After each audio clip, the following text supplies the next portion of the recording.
Hello, I'm Freelander. Welcome to the game Trove. Today I am joined by Jonathan de Carteret. Hopefully I said that right. Jonathan, welcome. Hey man, thank you for having me on the show. Appreciate it. Pleasure.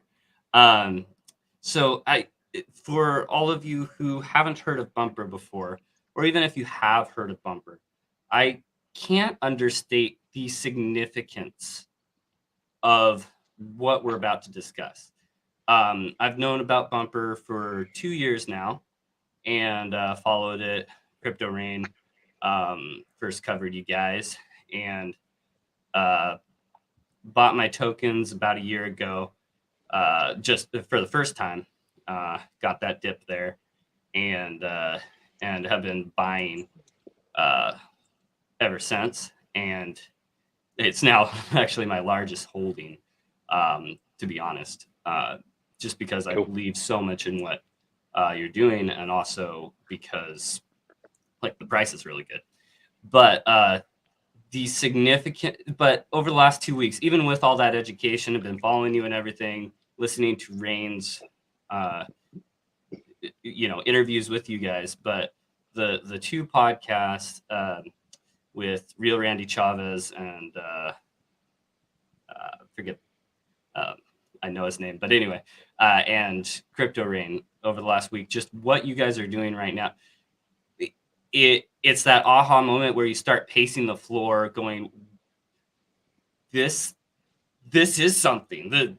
It's like you're in a video game and you open a secret door that you can't really find, and then there's another one after that, and you just keep unlocking treasures and secrets and stuff that nobody's found before. You are the first one here. So if you would please introduce yourself. I hear that you've started multiple successful businesses, and just tell us a little bit about yourself, Jonathan.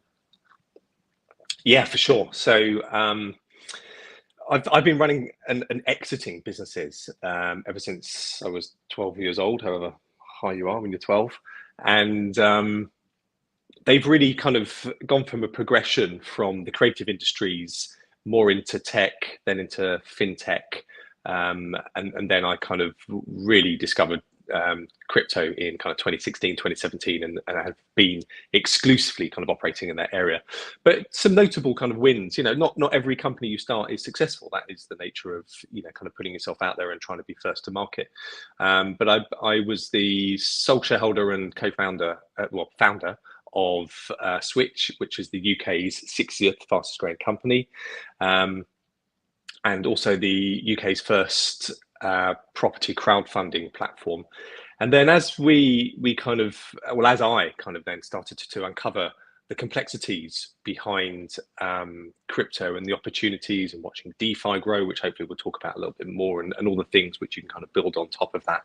It's just become my sole and exclusive focus. And Bumper really is, for me, the kind of career kind of high watermark. I think what we're doing here is so radically innovative and brave and bewilderingly complex that I've never worked with a team of so many ridiculously smart intellects, and we're really proud of getting towards the journey where Bumper is kind of ready for public consumption now, basically, and we'd love to talk about it with you guys. That's so awesome. Yeah, thank you for that intro. What is Bumper, and what does it do? Just for people that haven't heard yet. Yeah, sure. Well, it's interesting. We talked at the beginning about being in a computer game, because the original strapline we had for Bumper, and this is the way we pitch this to VCs, is that Bumper is, in our opinion, God mode for crypto. It's a kind of cheat mode for cryptocurrency. So you have to take the starting point that crypto is the reason why people love it and people get involved in it and speculate in crypto is because it is highly volatile. And so that volatility obviously kind of can take you one way, where it can take you from a token which kind of 10x's, 50x's, 100x's, and you can make incredible gains. But likewise, I don't think there's any other market in the world where you can see such sharp, dramatic drops and really see your wealth kind of just diminish very, very quickly. I think obviously the last 12 hours is a really great example of that, where we've seen Bitcoin rise up to its all-time high of 69,000. And then there was a major sell-off where over the period of 3-4 hours, it kind of lost about 15% of its value. And what Bumper is there to do is to protect the price of your crypto assets. So at the moment, we're launching just with ETH and BTC, but we can open that up to NFT, gaming tokens, anything with the price feed. And when you look at the instruments that are normally available to people, if you want to protect the price, so we're talking almost like kind of insurance for the price of your asset, there's really only ever been two kind of games in town, which hopefully we'll kind of get a bit more time to kind of go into. But one is a stop loss, which is a very blunt instrument, which is just an automatic sell when the price hits a certain price point, which has loads of disadvantages, and which we saw this morning, that some people were wicked out of their position, the price dropped, they're now cashed out to say USDT, and then the price then zooms, and they're missing out on that kind of Bitcoin subsequent pump. So not a great instrument, although it is, free. So, we kind of acknowledge that. And then the second instrument is something called options, which we'll go into a bit more, which is how traditional finance kind of protect themselves, which is complex, bewilderingly so, and expensive, and not the incisive instrument you want to use to kind of just protect a particular type of position, because it's quite lumpy in how you can use it. So I thought I'd just kind of explain that for context, really. So in that kind of background, we thought that there was an opportunity for something more versatile, more cost efficient, and primarily something which was crypto native that could protect people from this kind of nasty volatility. And Bumper was really born out of that. And we came up with a very simplistic model of how Bumper could work, which if I can just explain to you now. This is under the hood, this isn't how it works, but this is how we started going down that rabbit hole. Okay. For the ease of maths, let's say that Bitcoin is just over $10,000, right? And you own some Bitcoin. You're concerned that the price of Bitcoin is going to kind of devalue and go down in price. Okay. So, well, in fact, yeah, great. Let's put up the chart around there. So if you, the way you would interact with Bumper is you'd have that Bitcoin, you send it to the protocol via your wallet. And so the software holds that Bitcoin on your behalf. So this is what we call a non-custodial protocol, and it's also trustless and permissionless, which means anyone can use it. There's no requirements. Yeah. And so the notion is that the price of Bitcoin is above 10,000. If the price of Bitcoin started to drop and come down, and it kind of goes down to 10,000, $5, $3, $2, $1, and exactly 10,000, at that point, the protocol would swap you into stablecoin. So that means if the price continues to go down, you've been frozen at $10,000 worth. And if the price is below 10,000 when your position finishes, the protocol will pump out to you $10,000 worth of stablecoin. And you can then use that to then buy Bitcoin at the lower price. So let's use today's example. You buy in at 66,000. You now have 66,000 worth of Bitcoin, and you protect it at 89 or 98% or whatever this level is here. You protect it at the 63,000 mark, and all of a sudden, whoop, we're down to here. We're down to 61,000. What Bumper has done during this candle is said, okay, you're now in stablecoin, right? And so you have $63,000 here, and now you're at $61,000. So you could get a Bitcoin plus 2% of a Bitcoin. That's correct. Yeah. So what you've been able to do there is, if you traded it back. Exactly. So what you've been able to do there is to basically either accumulate more Bitcoin at the lower price, or just buy Bitcoin at the lower price, and you've got some profit that you can kind of park into something else. So the notion of what Bitcoin does, sorry, what Bumper does then is it's kind of trading you in and out as the price of the asset kind of goes up and down. Right now, the problem with that really simple model is it doesn't work in reality. So the problem with that model, which we found, you know, in the first kind of days when we kind of really started modeling this with tick data, is that if the price of Bitcoin is oscillating along your floor, so let's say you protected the floor at, you know, 65,000, and Bitcoin is kind of going 65, just above 65 and just below 65, and then back again, then the protocol would be swapping you in and out maybe many times a minute. And the problem with that is you have slippage costs, you have gas costs, and you have transaction fees. And so all of that starts to add up to devalue the thing you're trying to protect. So the genius about Bumper is that we kind of sat back and thought, well, there's got to be an assumption here that we can break. And the assumption that we broke was that we were able to build what is a near zero slippage engine. So under the hood of Bumper is a very complex machine. I mean, and I want to put this into context. We went through 3 development houses who literally threw their hands up and said, we just cannot build this. The maths is too crazy.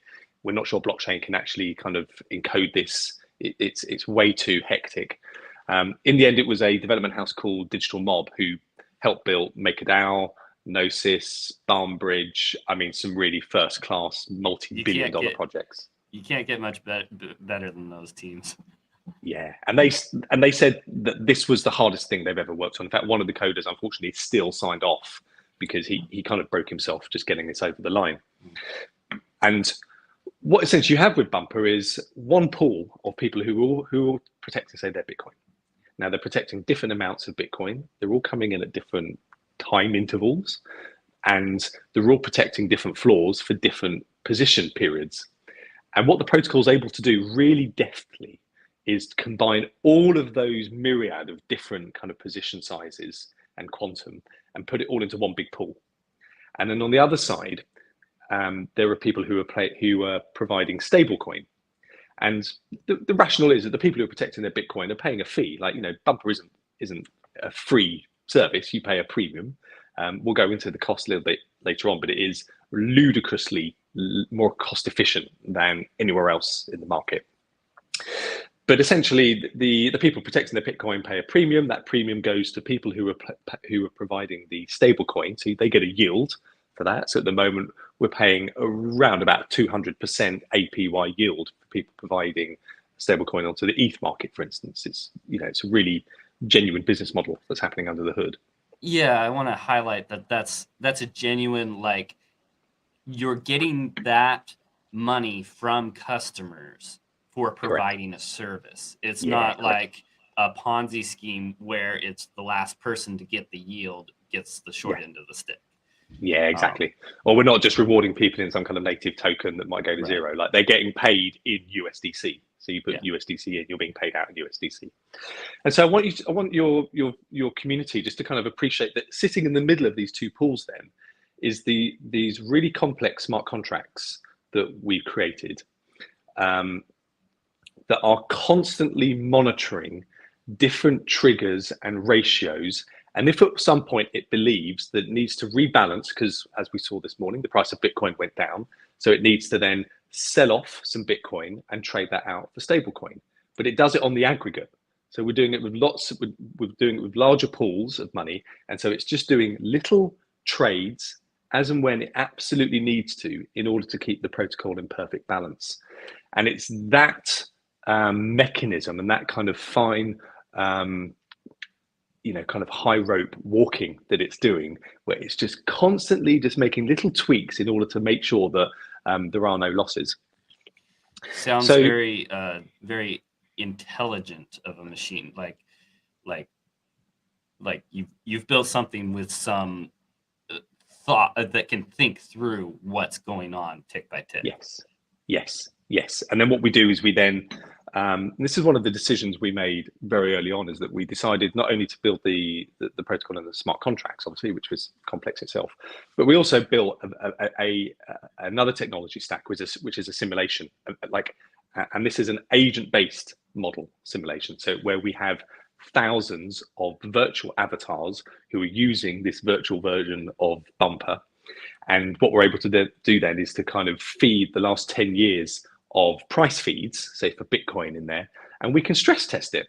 And essentially, we're trying to kind of hit a trilemma where we're keeping the premiums that protection takers are paying, keep that down as low as possible, get the yields to protection makers, people who provided stablecoin, get those yields as high as we can, and then at the same time ensure that the protocol remains robust and solvent under all price positions and journeys. So even under black swan events, Bumper remains very solvent. It rebalances very quickly and acts kind of obviously it kind of operates per block.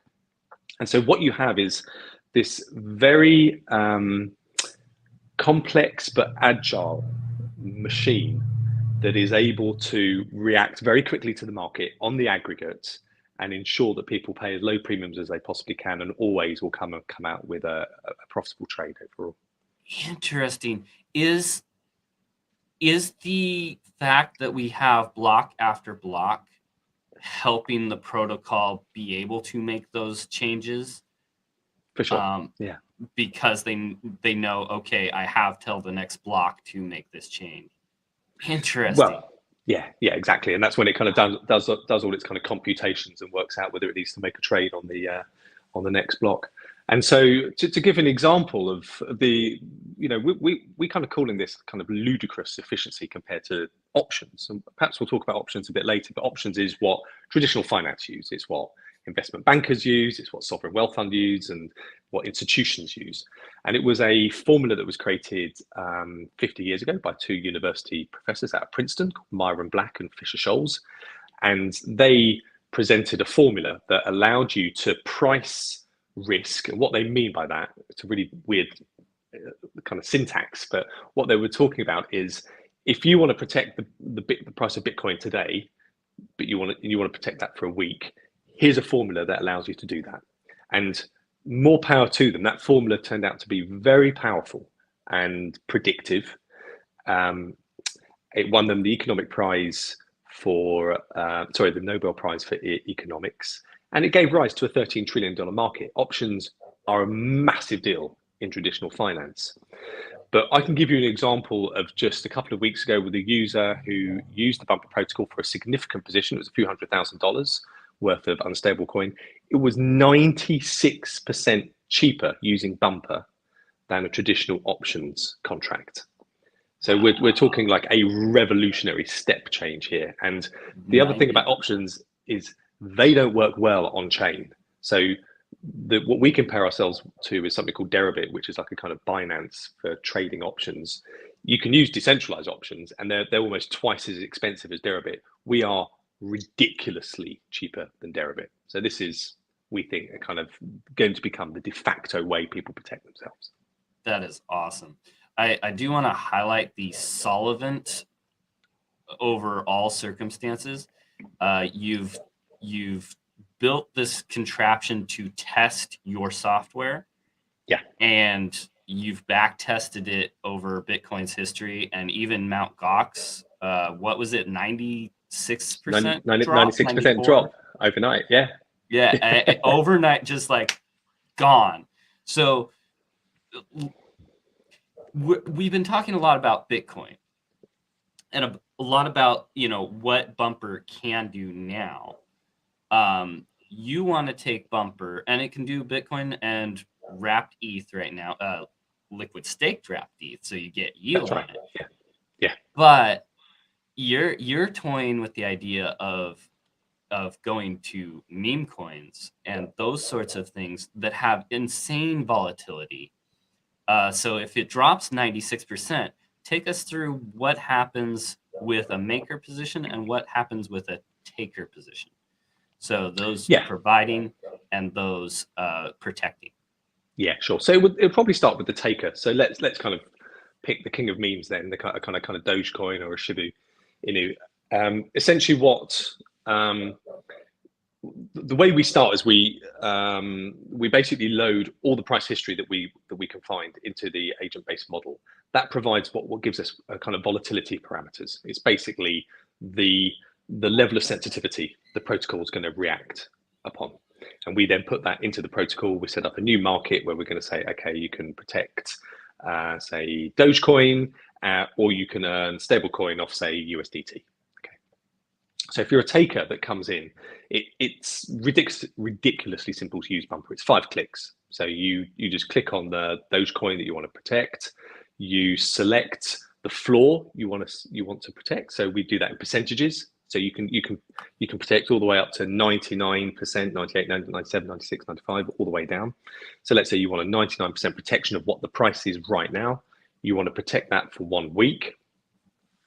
And then essentially you connect your wallet and you execute that transaction. And what that does, that then sends the Dogecoin into the protocol and into that pool where it will sit alongside lots of other people who also want to protect Doge, but different kind of requirements.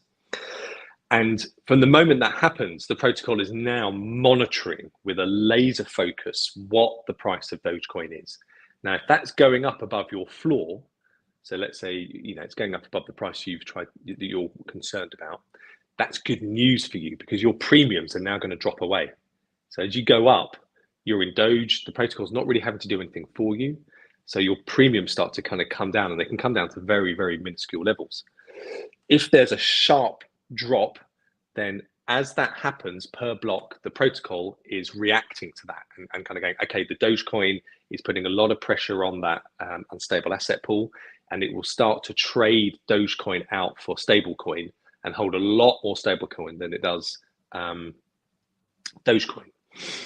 All the time, of course, people who are protecting Doge are paying a premium. And so as the maker, you're providing that, say, USDT into the protocol, and you're collecting these yields, these premiums are constantly being fed to you, basically. And so that's what's happening under the hood with takers and makers. Awesome. So the takers are the makers, the earners of USDC are constantly just getting the yields. No matter what the market's doing, they might get more or less, but usually they're in positive the whole time. Correct. It's very rare they'll have to take a haircut, and because there is this kind of active dynamicism going on under the hood, which is protecting them. And this is one of the things that we found with options. So if you use traditional options, so this instrument that is commonplace, if you're a maker of options, so somebody who's selling the option, you are now on the hook for any losses in case the price of Dogecoin goes down in traditional finance, right? So if Dogecoin went down 96% in traditional finance, you as the option seller have to find that money and give it to the person who bought the contract off you. And that could wipe people out. We're aware of many stories of option sellers who have not properly kind of re-hedged their position and kind of tried to mitigate the risk they've taken on, and then all of a sudden they're on the hook for tens, hundreds, millions of dollars worth of option contracts. The shell game that is traditional finance. Yeah, exactly. Yeah. Exactly. This brings me to like the future. Like, I am ridiculously excited about the really infinite discoveries you have unlocked by building this protocol.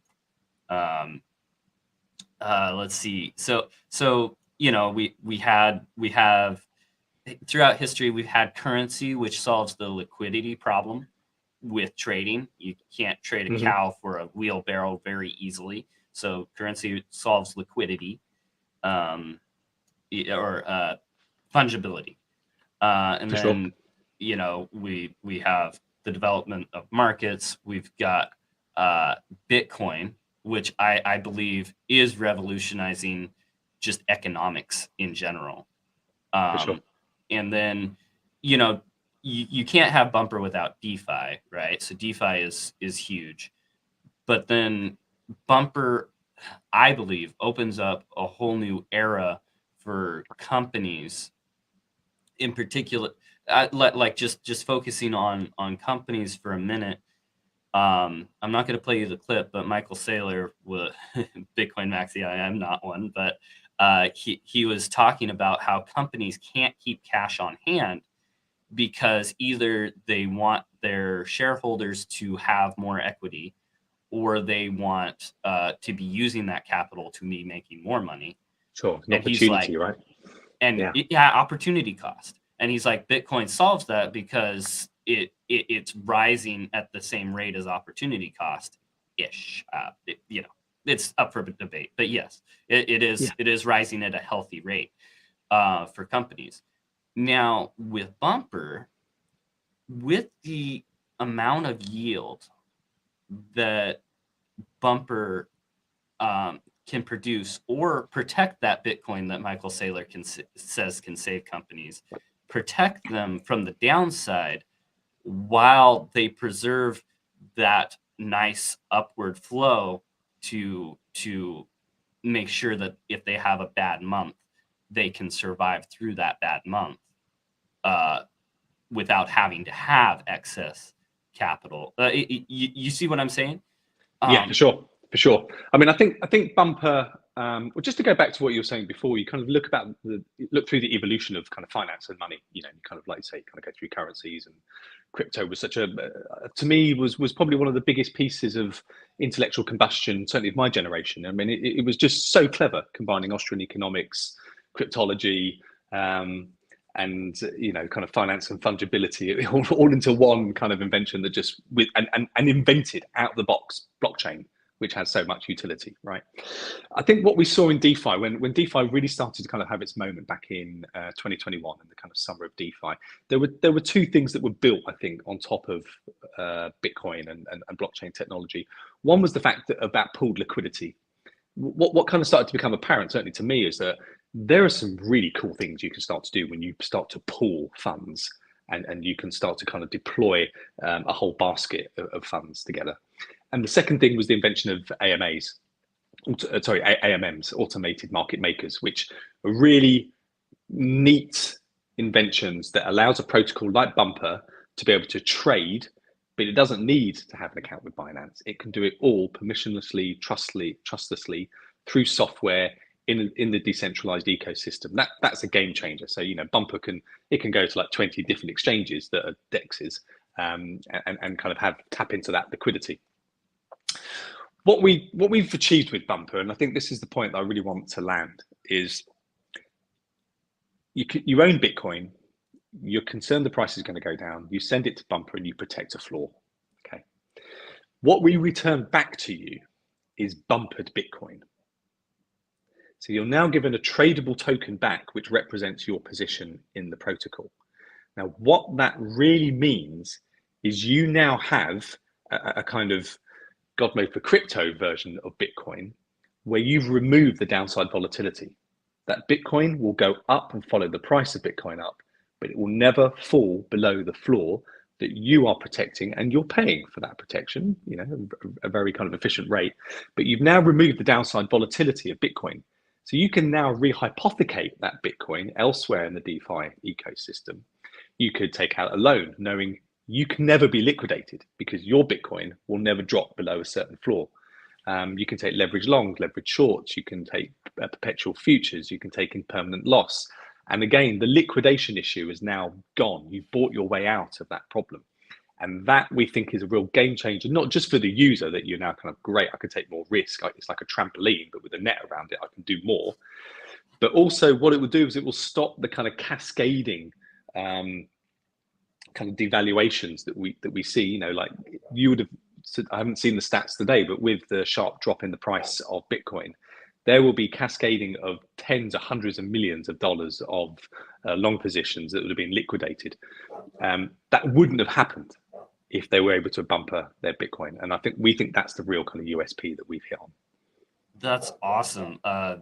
That gets to a question that's a little later on, but that's a good lead into what you think. Will it fundamentally change if everybody's using Bumper, or just about if it's widely used? Would it fundamentally change market structure itself? Would TA experts have to learn new skills? It's interesting because you wouldn't have the liquidation you'd have to keep the price down for long enough that people want to voluntarily exit their positions, but then they're just going to buy back with their USDT. So it could potentially, and I'm not, I've been watching charts for 4 years now, so I know a little bit, but I'm not like college educated on it. Would it fundamentally change? Sorry, I lost you there for a minute. Would it fundamentally change market structures? I think it has the capability to certainly allow people to take more risk and to take more leverage, but have a backstop there. And so what that does, like any powerful new invention, it does change the rules fundamentally of what you can do and how much profit you can make and how offset and hedged you are against that. So certainly for traders that we've spoken to, they're like, wow, this opens up whole avenues that we never knew we could go down before. So I think there's a whole kind of discovery process that Bumper has ahead of it. And certainly the point for us, and this is a key one, is the way the protocol's designed is that, and look, let me be clear, we know there are other people in the marketplace who are trying to create something very similar to Bumper. There's about 2 or 3 other people. We think they're maybe like a year, 18 months behind us. Eternity in crypto. Which is dog years, it's a long time. And so that by design, and this is fundamental to the way the protocol works, is the higher the token price goes and the higher the TVL of the protocol is, then by design, Bumper becomes more efficient on price and more robust to really seismic market shocks. So we are now in a land grab space. We want Bumper to become the de facto building block that other protocols use to protect assets in their pools or their treasury. And we want to become the de facto block that users within crypto protect themselves. And the more people that do that, then Bumper just becomes the de facto choice, because it just becomes more efficient than everyone else on cost, and it becomes untouchable in terms of robustness and solvency. That's awesome. Love it. We've been jumping around a little bit, which is great because I love picking smart people's brains because I learn a lot and I love teaching, and I love teaching being expressed in a good way, and I feel like interviews like this are a good format for that. Cool, man.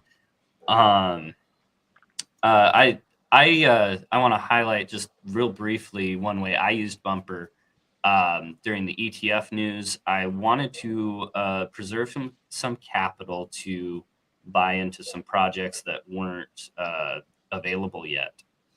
But I also can't stand to be out of the market, especially when things are hot and ETH is going up, right?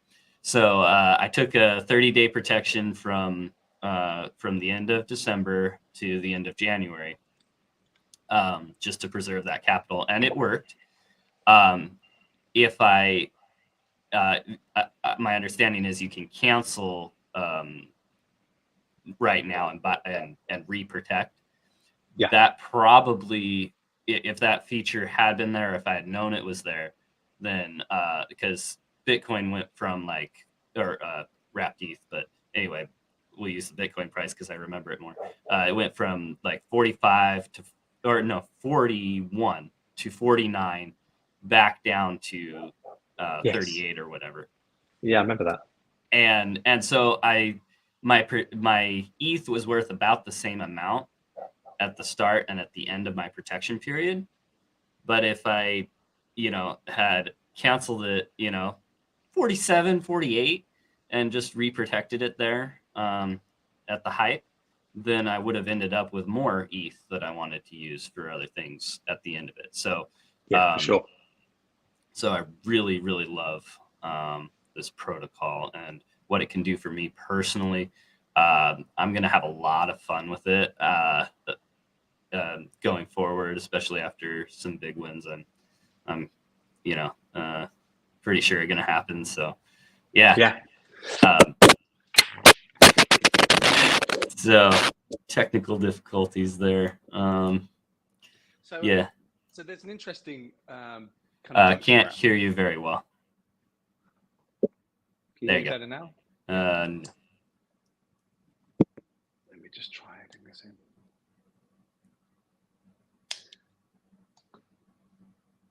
Does that solve the problem at all? Yeah, great. So there's an interesting junction that Bumper is at, because having spent, we raised a significant sum of money from some smart VCs. It was $20 million US, in order to kind of build out the concept and kind of get ourselves to a proof of concept and an MVP, and then obviously the product which we've now launched. And now we've kind of tweaked that, and we've started to kind of add in more versatility. So before, you were locked in for a month before into protection. We've now reduced that down to a week as the minimum you can take. We think we can start to kind of push that more. And so we're now in the very interesting stage of like, well, how far can we push this protocol now? We can do this all in SIM. Building the SIM costs the same as actually building the smart contracts, but it is now such a phenomenal tool for us to actually see, okay, theoretically, what if we do this? What can happen?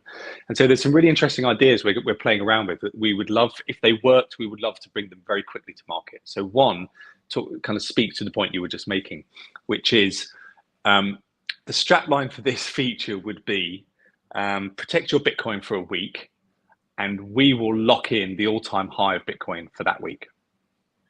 And so what would be happening under the hood is Bumper would follow the price up, and as it kind of keeps going up, it's cancelling floors and reprotecting you at a high rate. Bitcoin goes up, it protects you at a high rate, goes up, high rate. It's hit a peak, Bitcoin comes down, you're fine, you're protected by Bumper. It pops back up again, reprotects you at a higher rate, and it would just. And we think that is a game-changing feature that we could add on to the protocol. Another one that we would love to do is to allow people to kind of leverage more. So if Bitcoin is below your floor, then Bitcoin does its thing and it protects you, and you can kind of redeem and be paid out. But you can opt in to say, well, if the price goes above my floor, and let's say it goes 10% above my floor, well, then I start to leverage in. So now it's 2x Bitcoin I've got, or 20x Bitcoin I've got. And so that would be the real kind of compelling argument that when the pump happens, Bumper really leverages you into that asset so that you can kind of close your position and take massive profits. If the price drops, it deleverages you and then it protects you.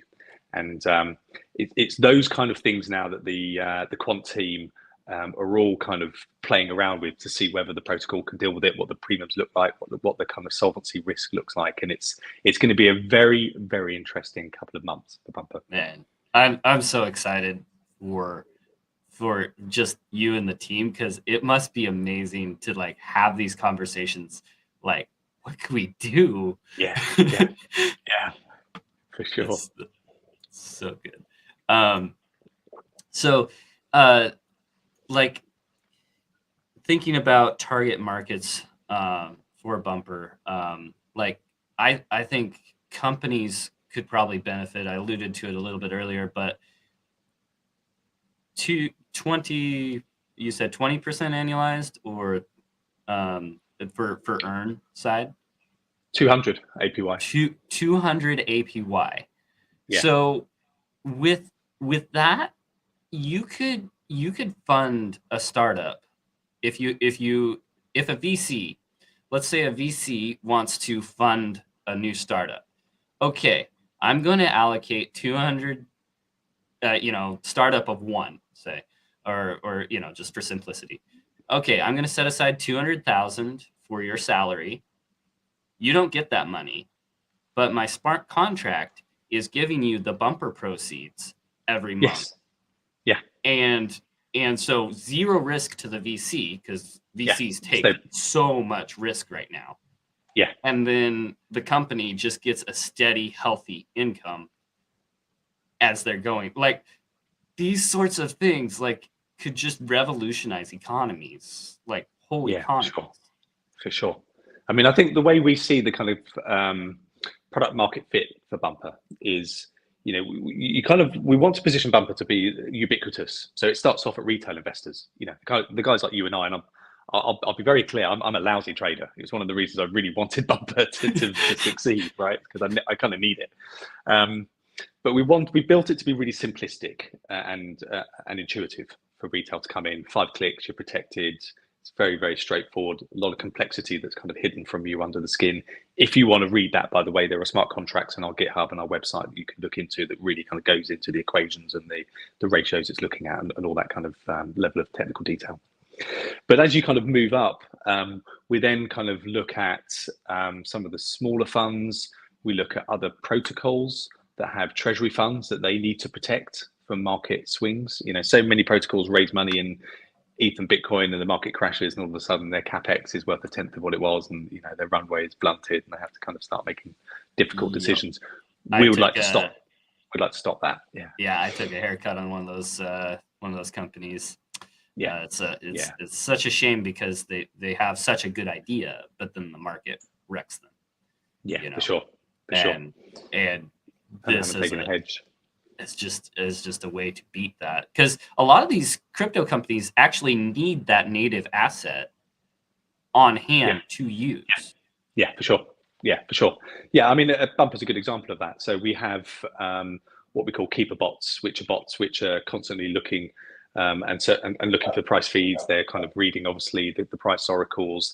They're rebalancing the protocol when it kind of needs to. So, they're not big costs, but they are costs that the protocol is kind of spending in order to kind of operate. And it costs, Ethereum, because essentially, although we're on Arbitrum, you're still paying kind of ETH costs and gas costs and so forth. So, we're someone who needs to hold fairly significant amounts of ETH, and we put it into Bumper, obviously, so that we can kind of, protect our own treasury. But there's definitely a kind of trajectory where you go from kind of retail, smaller funds, and then we're starting to have conversations with some of the bigger institutions that kind of say, look, this is interesting. We know we've been talked about at some of the symposiums of some of the big kind of banks are saying, look, there seems to be a credible improvement on Black-Scholes option pricing, and that hasn't happened in 50 years. But we have the data now. That's the thing. Before it was concept, now it's running. We have the data. We can demonstrate, and it's all on chain, so anyone can just read that data and see the efficiency of the protocol. But I think where this really kind of starts to pop is when you get into those bigger institutions. Where we really want to see Bumper is where something like Robinhood or a Revolut or a Binance. In fact, we're speaking with OKX at the moment, their institutional team, about having just a button next to Bitcoin. So if last night you see it creep up to 69, you're worried, you could just click a button and there could be a de facto, 99%, weeks protection. Simplicity. And it's done. More is better oftentimes. And people, I think, you'd find that equilibrium where, okay, people understand a 99% floor or a 98% floor, and people understand that it's going to cost about this much. And you just find that equilibrium. Exactly. And boom, that's one button, no choices, just or an advanced tab that you could anyway. But a de facto button that people can use. So that's where we're trying to kind of push this. And it speaks to the point I made before, that the higher the token price, the higher the TVL, Bumper becomes untouchable. We're the first ones to crack this nut. So it's open for us to just grab that land space and kind of get as many partnerships in as we possibly can. Is that TVL? This leads into Chris Ashby's question. Is that TVL, like, do you need that per pool or just per Bumper as a whole? Because you have two pools right now. It's a pool overall. It's pool nice. So, Chris Ashby is asking about USDC versus USDT. He's worried about USDT more than USDC. I personally disagree a little bit, but that's okay. We're welcome to disagree. But the thing is could you open a second pool with that? And it's like Scotty saying, I'd never thought of thinking about that space is the thing that's moving. Like, could you flip it so that the BTC holders are earning the yield, and the have a separate pool for those who are like wanting they want to hold their Bitcoin for 10 years. They don't care about price. Hey, I'm going to earn some yield protecting USDC Stablecoin. from the volatility of going down in Yeah. price versus Bitcoin. I mean, we at Bumper, we love those kind of concepts which just flip the world upside down, right? I mean, it's an interesting one because, yeah, I mean, it would all to do with the price feeds. I mean, it's saying I'd have to defer to the simulation team to actually start to kind of look at what kind of levels would it actually make sense to kind of flip the pools and say actually the Bitcoin people are actually earning the yield and the stablecoin people are more unstable in some regards. Yeah, I mean, you'd want two separate pools. I mean, there will always be people that want the currency versus the asset. Yeah. I mean, that's a debate in of itself. But anyway, we did see this previously. It was about 6 months ago when USDC, through that banking crisis of Silver Bank and Silicon Valley Bank, Silvergate Bank, that was it, and Silicon Valley Bank, and that caused, I think it was about a 15% drop in USDC, right? And USDT, which is not really as regulated, but much bigger, didn't at all falter, right? And is kind of hit $100 billion valuation the other day. I think the kind of interim step for us is we'd like to have a multi-denominated stablecoin pool. So we'd like people to be able to kind of say, look, we put USDC, DAI, and USDT, anything that we accept as being, kind of, it's got a price feed to show its stability over time and just give users more flexibility. But at the moment, we're still in fairly early stages of the protocol. Your users should know that we only launched the protocol back in September, which is on Ethereum, which was, it by no means worked in terms of cost because the gas costs are so high because the smart contracts are so complex. They're doing so many calculations that I think just to open up a position was costing $150 and the protection costs were like $5. So it just didn't make any commercial sense. But it was a way for us to kind of tweak, recalibrate, tune the model, make sure it was all debugged and fixed. We then moved a couple of months ago over to Arbitrum, where you're getting 100x less gas costs. So now it's like, $1.50 or 15 cents even for some cases. So we are really at just the early stages going, right, this thing works and it works really well. What can we do now? What do users want? What can we build on top of this? On that note, would there be a way to have a self-service portal where a company could go to Bumper and go, okay, here is $1 million split into two, ETH pool or a USDC pool and my native token that I just launched pool. And now my people that are coming in to buy my token now have protection, even though I just launched it.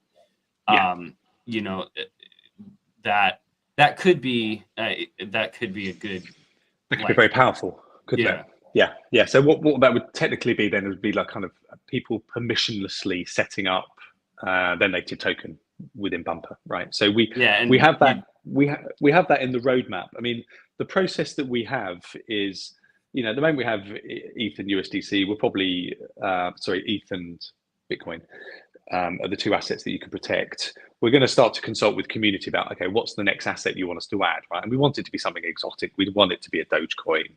We want it to be something highly volatile. We want it to be something which is ubiquitous in crypto and that people do take a punt on, but want protection. The process is quite manual for us. So we need to kind of run that that price feed for however long it's existed for that asset. We need to understand the volatility profile of that asset so that we can then calibrate all these different cogs within the Bumper protocol. And then once we have that, we then kind of publish that in the smart contracts. So there's a little bit of kind of tuning and calibration process. We had this discussion a couple of weeks ago. We were saying that could be automated. So you could go to a kind of interface and say, I want to provide protection for this asset. The protocol behind the scenes could just run all the work in simulation and kind of go, right, well, these are the parameters that would be required, and they're now live, and you can now protect the asset. So it's certainly feasible, but it's whether it's priority. Yeah, exactly. Yeah. I just, as the bull market heats up, it would be really cool to not have, because I came in 2020. Well, I was watching prices in 2020. Came in during the summer dip of 2021 is when I bought my first crypto, ETH and EOS. Oh, sorry, I'm not sure. Sorry, right here, and it's like during this phase right here, so many projects launched, and I think even yours, and their prices just fell off a cliff. And so having that, like, hey, our token won't go down in the bear market if you bump yes. Yeah, that would be very powerful, wouldn't it? For new projects to kind of give the market some comfort, for sure. Yeah. So I'm not sure. Chris Ashby had another question here. Can you read that?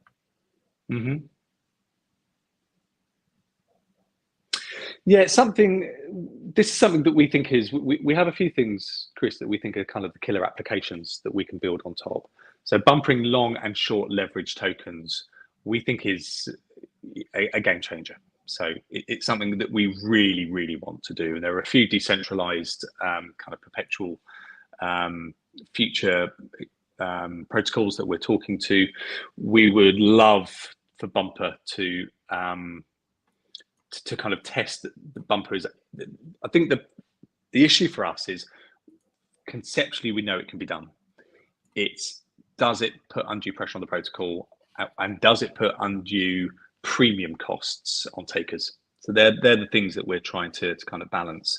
So we need to kind of do some analysis on that. But what we do know is that people in crypto, like we said before, they come here for the volatility. There's good reason for that. It means you can, if you pick the right token, you pick the right asset.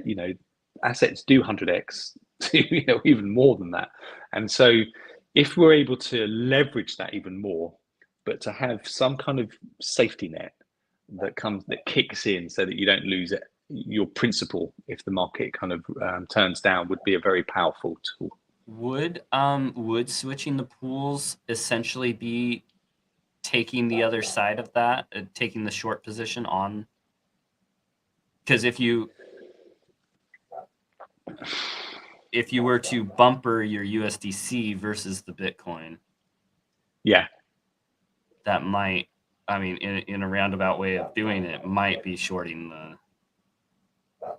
Bitcoin. I don't know.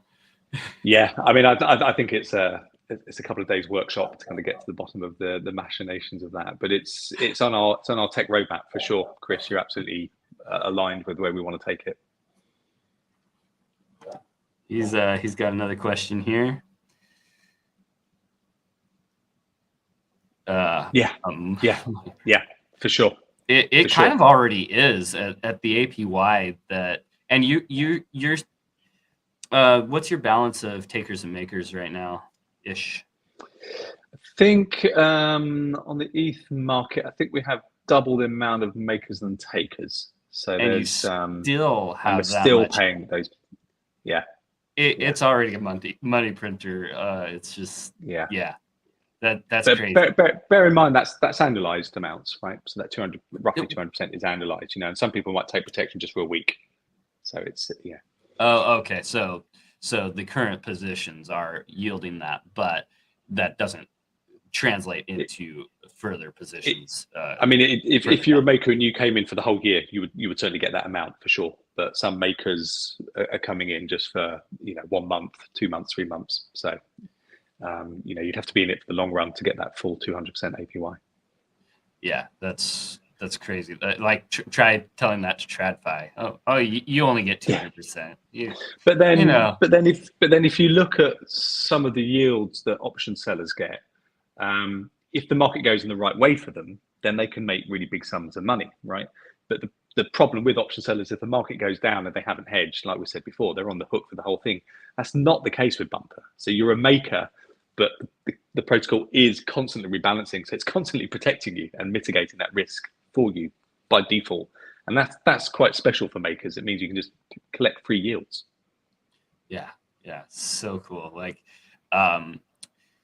they say not to put too many eggs in one basket, but when it comes time for me to take profits, number one, I'm going to use Bumper to protect my ETH and hopefully get a little, I'm going to probably withdraw most of my assets to ETH and then take the ETH right up as high as I can with Bumper. But also, like, when I withdraw that stable coin, just stick a lot of it in Bumper. So it'll be hard for me to find another protocol I want to use as much as Bumper. But I don't know. I think go ahead. I mean, I think the reasons why VCs really liked Bumper is because there is a functioning business model behind it, as we spoke before, right? People are paying premiums for a service. People are providing stablecoin, and they're picking up those premiums as yield, right? So there's a functional model behind it. One of the things we're going to start to do in the next couple of weeks, I think we're going to try to kind of push through is kind of more Bump utility. So there'll be the Bump token also acts as the DAO voting token. It will allow you to we really ideally want people to be able to pay for premiums in the Bump token, but for that to be in the back end still kind of exchanged for stablecoin when you exit, so that you are still receiving maker yields in stablecoin. But essentially what we want to do is to start to layer on the use cases that actually requires the Bump token, so that we can start to see we're starting to see it now. The volumes of the Bump token have really started to rocket. I mean, they're still small because we're still a small cap protocol, but the volumes are starting to go up. The token's starting to nudge up. The TVL is really starting to kind of get traction. And as considerate, mature protocol builders who are all aligned, we are all aligned around the token price, right? We are token holders. The treasury is fundamentally full of Bump tokens. We are doing everything that we can to make sure that we support that kind of token price and TVL going up, because it's for the good of the protocol. Love that as a token holder myself. I really do appreciate that you took the route of total solvency of the protocol as number one, because you can make as much money as you want to. If your Terra Luna goes to zero, you lost it all. So it doesn't really matter. I love that the protocol is solid and stalwart. Yeah, I mean, that was an interesting thing for us. That was our main concern, right? We can never let the protocol go insolvent, otherwise it's game over, right? It's game over for us, it's game over for users. The whole thing kind of grinds to a halt. So we made that as first principle: the protocol can never go insolvent. What actually we found is when we kind of tested this in sim, is actually we can push the risk vectors quite high within Bumper, and it still remains solvent even in black swan events. So the only scenario it doesn't do well in is if, for instance, ETH goes to zero and stays at zero. Now, that's the only thing it can't deal with. But if that happens, I think we're all in the same boat together, basically. Yeah. If you have tokens, any token on the ETH chain, and the ETH price literally goes to zero, you're done. Yeah, exactly. So the so protocol. Chris, if I can just answer Chris's question, because it's something that I've literally just been in workshops all day today and yesterday about this. So the notion we have is, and again, it's a utility case for Bumper, is that you have to bond, so you have to kind of deposit a certain amount of the Bump token if you want to protect your ETH or Bitcoin. We think we might have something that we're trialing now, which we don't want to deter people. We want to keep the friction down as low as possible for people to use the protocol. But what we're considering doing is having bonding optional. So the notion here is that, let's say you protect $1,000 worth of Ethereum, and if you want, you can bond up to 25x of what you're protecting. So you could bond $25,000 worth of Bump tokens. And if you do that, we kind of see it as a kind of staking / liquidity mining process. So if you stake a lot of Bump tokens, then while your position is open, you will accrue a significant amount of Bump tokens, which will be given to you when you close your position. And we think what that does is it aligns people who want to use the protocol. It aligns people who've actually owned the Bump token to then basically stake it while they've got an open position to earn a really good yield in Bump token that they can then sell once they close their position, and hopefully at some point, mitigate the premiums they're paying. So we think it's a very powerful tool, and we're just trying to finesse it to get that mechanism really working well. All right, we are at an hour. Any final words for the Game Trove community before you have to go? No, I think we've really kind of covered everything. A bit like the markets today, we've kind of been choppy and kind of covered everything. It's been really invigorating conversation, and God made for crypto. Let's get this thing ubiquitously used in crypto. Had a blast. Thank you, Jonathan. Thanks. Take care.